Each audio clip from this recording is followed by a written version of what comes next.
নমস্কার বন্ধুরা, আমি কোজাগরি আবারও চলে এসেছি তোমাদের সামনে একটা ভিডিও উপস্থাপন করতে। অবশ্যই আজ আমি তোমাদের কাছে স্পেশাল দুই ধরনের টোটকা ক্রিয়া তোমাদের সাথে আলোচনা করব বা তোমাদের কাছে পেশ করব, তোমাদেরকে জানাবো।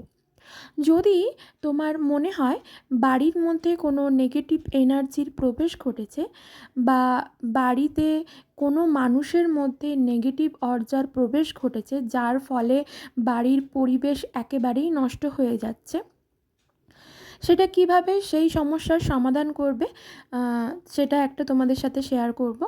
আরেকটা যেটা শেয়ার করব সেটা হলো বাড়ির মধ্যে কখনোই নেগেটিভ এনার্জি ঢুকতে পারবে না বা নেগেটিভ অর্জা কোনো ঢুকতে পারবে না, বা কেউ বাইরে থেকে কোনো কুতন্ত্র ক্রিয়ার মাধ্যমে তোমার বাড়িতে কোনো খারাপ কিছু প্রবেশ করাতে পারবে না।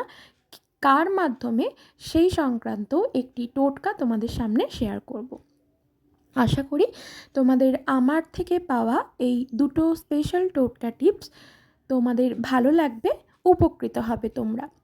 এই ক্রিয়াটি আমি নিজে আমার বাড়িতে আমার সাথে করেছি, আমি ফলো লাভ করেছি, 100% উপকৃত হয়েছি। তবে কি বলো তো বন্ধুরা, যে কোনো টোটকা ক্রিয়া সম্পন্ন করতে গেলে আমি যেটা তোমাদের সাথে সবসময় আলোচনা করে থাকি বা তোমাদেরকে বলে থাকি, সেটা হলো প্রথমত তোমার মনের পজিটিভিটিটাকে কাজ করাতে হবে যখন তুমি টোটকা ক্রিয়াটি করছো। আর দ্বিতীয়ত হলো তুমি যাকে মানো, তিনি কালী হতে পারেন, কৃষ্ণ হতে পারেন, তিনি তোমার ইষ্টদেবতাও হতে পারেন। তো তাকে স্মরণ করে এই ক্রিয়াটি করবে এবং যখন করবে ক্রিয়াটি সম্পন্ন হয়ে যাবে, তখন তোমার মনের মধ্যে এই পজিটিভিটিটাকেই কাজ করাতে হবে যে আমি যে ক্রিয়াটি করলাম এর দ্বারা কিন্তু আমি ফললাভ করে গেছি, ফললাভ করব না, আমি ফললাভ করে গেছি। এটা মনের মধ্যে রেখে যদি এই টোটকা টিপসগুলি সম্পন্ন করতে পারো, 100% রেজাল্ট পাবে 24 থেকে 48 ঘন্টার মধ্যে। মিরাকেল ঘটে যাবে তোমার জীবনে। কি সেই স্পেশাল দুটো টোটকা টিপস বা বাস্তু টিপস তোমাদের সাথে অবশ্যই শেয়ার করব, কিন্তু চলো বন্ধুরা তার আগে একটু আমার চ্যানেলের ইন্ট্রোটা দিয়ে ফেলি। বন্ধুরা, যারা ইউটিউব থেকে দেখছো তাদেরকে জানাই আমি ওমের মা চ্যানেল থেকে আবারও সুস্বাগতম। আশা করি তোমরা সকলে খুব ভালো আছো, সুস্থ আছো, আমিও ভালো আছি। ভিডিওটি ভালো লাগলে অবশ্যই লাইক করতে বলবো, শেয়ার করবে আপনজনদের সাথে, কারণ তোমার একটা শেয়ারের জন্য অন্যরা যদি উপকৃত হয় তুমি ভগবানের কাছে তার থেকে আশীর্বাদ পাবে। আর কমেন্ট করে জানিও যদি কিছু জানার থাকে, অবশ্যই তোমাদের কমেন্টের আমি রিপ্লাই দেবো। আর চ্যানেলটি সাবস্ক্রাইব করে আমার পাশে থেকো। আর যারা আমার ফেসবুক পেজ কোজাগরি ঘোষ, এই ফেসবুক পেজ থেকে যারা ভিডিওটি দেখছো তাদেরকেও জানাই সুস্বাগতম। আশা করি তোমরাও খুব ভালো আছো, সুস্থ আছো, আমিও ভালো আছি। ভিডিওটি ভালো লাগলে অবশ্যই লাইক করো, শেয়ার করো আপনজনদের সাথে, কমেন্ট করে জানিও কিছু যদি জানার থাকে, অবশ্যই আমি তোমাদেরও কমেন্টে রিপ্লাই দেবো। আর আমার পেজটিকে ফলো করে আমার পাশে থেকো। তো চলো আর বেশি কথা না বলে টোটকা টিপস বা বাস্তু টিপস তোমাদের সাথে শেয়ার করতে থাকি।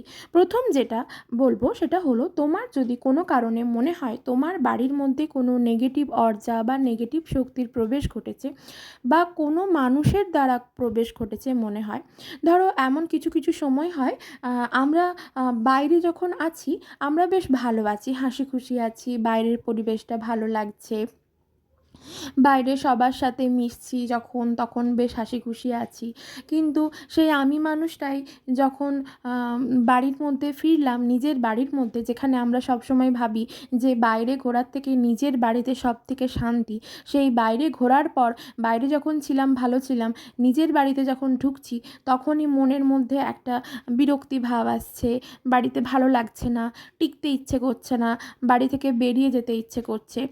এমন কিন্তু অনেকের হয়, স্পেশালি আমার সাথে এই ক্রিয়াটি কিন্তু মানে এই জিনিসটা কিন্তু আমার সঙ্গে গত 1 বছর আগের কথা বলছি, বা 1 বছর বা 7-8 মাস আগের কথা বলছি, আমার সাথেও কিন্তু এটা হয়েছে।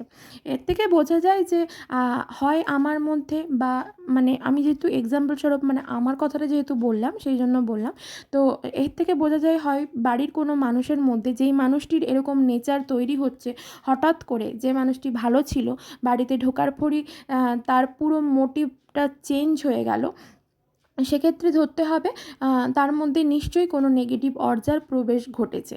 নেগেটিভ অর্জার প্রবেশ অনেকভাবেই ঘটে বন্ধুরা। কুতন্ত্রক্রিয়ার মাধ্যমে নেগেটিভ অর্জার প্রবেশ করানো যায় কোনো মানুষের মধ্যে। আবার কোনো ধরো আমরা যখন শ্মশানের পাশ দিয়ে যাই বা কবরস্থান যেটা, সেখান দিয়ে যায়, অনেকে টয়লেট করে দেয় বা থুতু ফেলে দেয়, তো সেই জায়গাটা তো অনেক পবিত্র স্থান, তো সেইখানে কিন্তু কখনোই এগুলো করা উচিত না।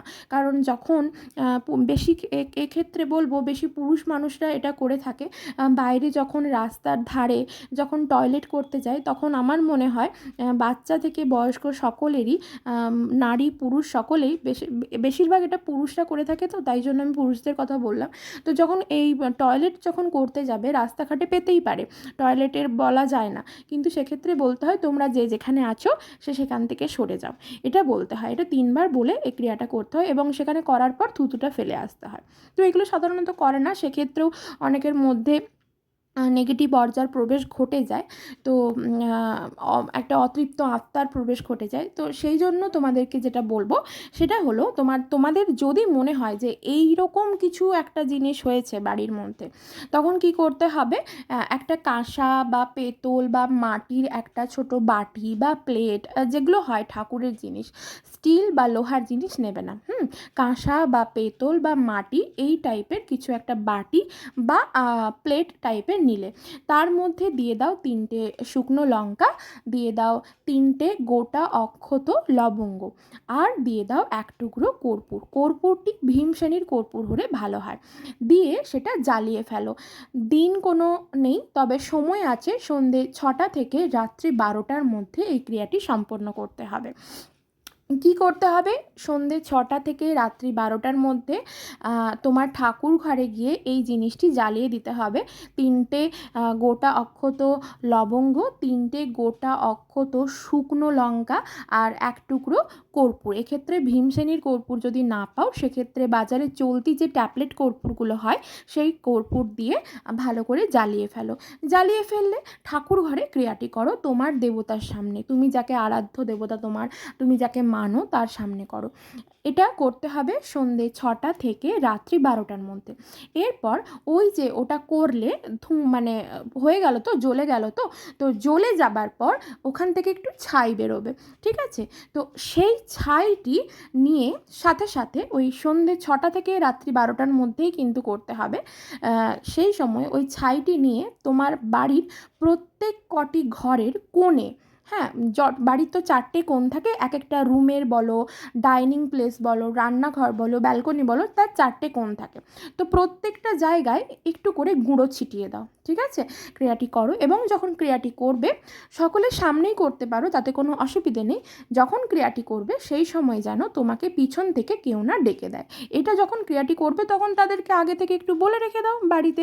এটা স্পেশালি বাচ্চারা যখন বাড়িতে থাকে, কোনো যদি মানে ডেকে ফেলে, মা কিংবা বাবা বলে পিছন থেকে ডেকে ফেলে, হ্যাঁ, তো যে কেউ এটা কাজটা করার আগে তাকে আগে থেকে বলে দেওয়া উচিত যে ক্রিয়াটা করব, সেই সময় কেউ ডাকবে না। ক্রিয়াটা করে দেখো, 24 থেকে 48 ঘন্টার মধ্যে মিরাকেল ঘটে যাবে। কোনো রকম বাস্তুদোষ, কুতন্ত্রক্রিয়ার মাধ্যমে কোনোভাবে যদি কেউ তোমার উপর নজর দিয়ে থাকে বা নেগেটিভ অর্জার প্রবেশ করে থাকে, বড় মায়ের কৃপায় সেটি একেবারেই দূরীভূত হবে। এরপর 2 নম্বর টোটকা টিপস। এটা যে টোটকা বাস্তু টিপস সেটা বলবো। বাড়িতে ভালো জিনিস বলো বা খারাপ জিনিস বলো, সব কিছুই কিন্তু মুখ্য দরজা দিয়েই আসতে হয়। বাড়ি থেকে যখন খারাপ জিনিস কিছু বেরোবে সেটাও মুখ্য দরজা দিয়েই বেরোবে, মেন এন্ট্রান্স যেটা, সদর দরজা যেটা। আর ভালো কিছু যখন প্রবেশ করবে সেটাও কিন্তু ওই মুখ্য দরজা দিয়েই প্রবেশ করবে, ঠিক আছে? তো সেক্ষেত্রে আমি বলবো, যে কোনো মঙ্গলবার অথবা শনিবার একটা কাঁচের ছোট বাটি নাও। কাঁচের ছোট বাটির মধ্যে খাবার উপযুক্ত, যেটা পানের উপযুক্ত জল, সেই জলটা বাটির মধ্যে হাফ বাটি করে দাও। তার মধ্যে বিজোড় সংখ্যায় কর্পূর দাও। বাজারে যে চলতি ট্যাবলেট কর্পূরগুলো হয়, বিজোড় সংখ্যায় 3টে অথবা 5টা, 7টা, 11টা এইভাবে কর্পূর দিয়ে দাও। কর্পূরগুলি জলে ভেজা অবস্থায় সেটাকে মানে কর্পূরগুলো যেন ডুবে থাকে, ঠিক আছে? দিয়ে সেই বাটিটা তোমার মুখ্য দরজার ঠিক ওপরে ডান দিক ঘেঁষে রেখে দাও। ক্রিয়াটি করে দেখো, বাড়ির মধ্যে বাস্তুদোষ থাকা দূরে থাক, বাড়ির মধ্যে কোনো নেগেটিভ অর্জা প্রবেশ করতে পারবে না। ঠিক আছে, প্রবেশ করতে পারবে না। আর বাড়িতেও যদি কোনো নেগেটিভ অর্জা বা কোনো কুতন্ত্র ক্রিয়া কেউ করে থাকে কারোর মাধ্যমে, সেটাও কিন্তু রাম রাম বলে বেরিয়ে যাবে। ঠিক আছে বন্ধুরা, ক্রিয়াগুলি করে দেখো। এই দুটো টোটকা টিপস আমি আমার নিজের সাথে করেছি, আমি ভীষণভাবে ফললাভ করেছি, উপকৃত হয়েছি, তাই তোমাদের সাথে শেয়ার করলাম। একদম মনে ভগবানের ওপর আস্থা বিশ্বাস রেখে ক্রিয়াটা করো, হাতে নাতে ফল পাবে। সকলে খুব ভালো থেকো, সুস্থ থেকো, সাবধানে থেকো। আবারও আসবো।